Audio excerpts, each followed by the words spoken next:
जाबवंत के बल याद दिलाने के बाद हनुमान जी को अपने बल का अनुभव होता है और हनुमान जी समुद्र तट से उड़ान भरते हैं लंका की ओर। लंका की ओर जाते समय सबसे पहले हनुमान जी को एक पर्वत रास्ता रोकता है।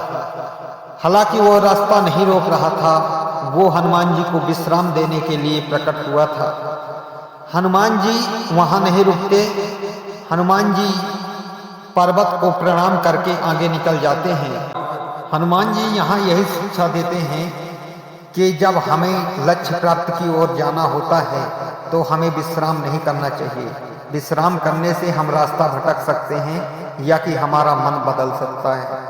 हनुमान जी जब पर्वत को प्रणाम करके आगे निकलते हैं तो सुरसा नाम की राक्षसी मिलती है, जो कि विशाल शरीर वाली थी और वह हनुमान के विशालकाय शरीर को देखकर अत्यंत खुश होती है और कहती है कि आज मुझे भोजन मिल गया। सुरसा हनुमान जी की रास्ता रोकती है और कहती है कि यहाँ से जो कोई भी आगे बढ़ता है तो वो पहले मेरे पेट में जाता है। मुझे ब्रह्मा का वरदान प्राप्त है कि जब तक मेरा भूख कोई नहीं मिटाएगा तब तक यहाँ से आगे नहीं जा सकता। हनुमान जी सुरसा को वचन देते हैं कि हे माते, मुझे लंका जाने दो। मैं सीता की खोज करके राम को उनका पता बताकर फिर पुनः वापस आकर तुम्हारी भूख मिटा दूंगा। हनुमान जी की बात सुरसा नहीं मानती और कहती है कि सबसे पहले भूखे को भोजन दिया जाता है और मैं भूखी हूँ, इसलिए सबसे पहले तुम पर मेरा अधिकार है, राम का नहीं। यह सुनकर हनुमान जी विचार करते हैं और कहते हैं कि हे माता, विलंब मत करो, आप अपना मुंह खोलो, मैं आपके मुंह में जाता हूँ।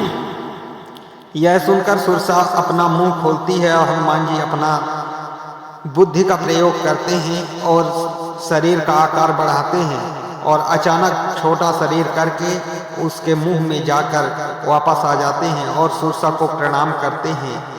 हे माता, मैंने ब्रह्मा का वरदान खाली नहीं जाने दिया, मैं आपके मुंह से होकर निकल आया हूँ। यह सुनकर सुरसा अपने असली रूप में आती है और बताती है, मैं नाग माता हूँ, मुझे देवताओं ने तुम्हारी परीक्षा लेने के लिए भेजा था, तुम आगे जाओ वत्स। हनुमान वहां से आगे निकलते हैं तो सिंहिका नाम की राक्षसी मिलती है।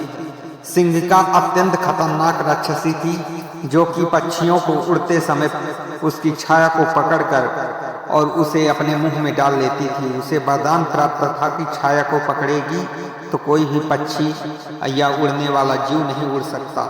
हनुमान जी को भी वही पकड़ लेती है, हनुमान जी के छाया को, और हनुमान जी को अपने मुंह में डाल लेती है। हनुमान जी यहाँ बुद्धि का प्रयोग करते हैं और उसके गले के अंदर उतरते ही नहीं, वहीं अपना आकार बढ़ाते हैं मुख के अंदर और उसके खोपड़ी को फोड़कर बाहर निकल जाते हैं। हमारी लक्ष्य के प्राप्ति में अगर कोई बाधा आती है तो उससे हमें बुद्धि का प्रयोग करके और निपटना चाहिए और उस बाधा से बाहर निकलना चाहिए।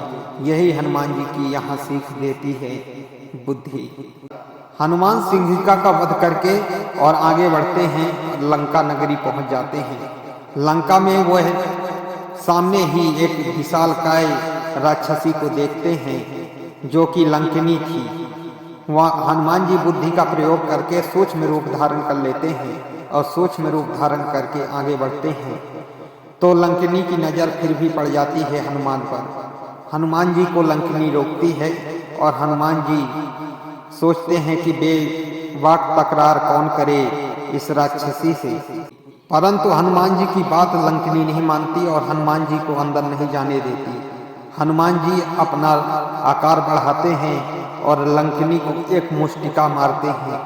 मुष्टिका के प्रहार से लंकिनी को चक्कर आ जाता है और लंकिनी समझ जाती है कि लंका का विनाश करने वाला आ गया, क्योंकि लंकिनी को वरदान प्राप्त कि जब भी किसी बानर के मुष्टिका के प्रहार से तुम चकरा जाओ तब समझ लेना कि लंका का विनाश होने वाला है। लंकनी हनुमान जी को जाने देती है और इस प्रकार से हनुमान जी आगे बढ़ते हैं और विभीषण से मिलते हैं। विभीषण हनुमान जी को सीता का पता बताता है। इस प्रकार से हनुमान जी अशोक वाटिका में सीता जी से मिलते हैं। दोस्तों, हमारी यह वीडियो कैसी लगी आप लोगों को कमेंट बॉक्स में अवश्य लिखें और हमारे इस YouTube चैनल को सब्सक्राइब करें और वीडियो को लाइक करें। जय श्री राम।